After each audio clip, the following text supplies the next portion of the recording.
Making online videos for me started as a hobby. It was just for fun, and somehow I was able to amass an audience who I truly love, and that's when I realized that I had a voice. I don't get people coming to me and asking to create a poster or an image.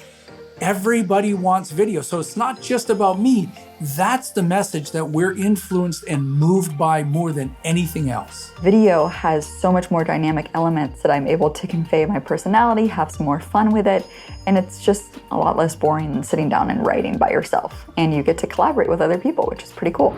Thomas Edison, who knew a thing or two about being creative, once said that genius is 1% inspiration, 99% perspiration. What he meant was, everyone has that creative spark in them, even you. But taking an idea through from concept to completion takes time, hard work, and dedication. We know it's a big leap from producing simple slideshows to creating super slick, informative video content for social media. But if Edison can defy expectations to invent the Kinetograph, one of the first motion cameras ever created, what's stopping you from using its offspring to tell your story? The answer is nothing, really. Anyone can do it. Everyone is doing it. If you believe in your own creativity and are willing to put in the hard hours, you can too. So what have you learned in this unit?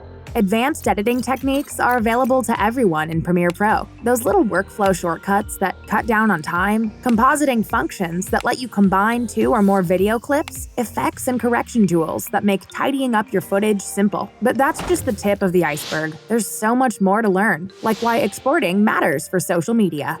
Let's go.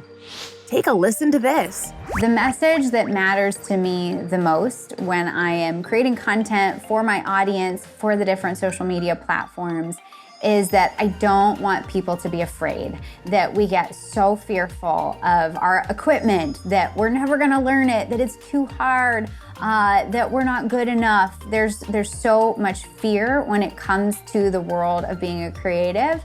And so I constantly return back to, don't be afraid. Go out and try it. What's the worst that could happen? If you think about that, then you can achieve whatever dreams you want to, because anything in this world was created by somebody. So imagine what you want to create and visualize it, and you can do it. Hi everyone, thanks for watching. Click the link in the description below to explore more free online professional development, and click the link on screen to subscribe to the channel for more videos.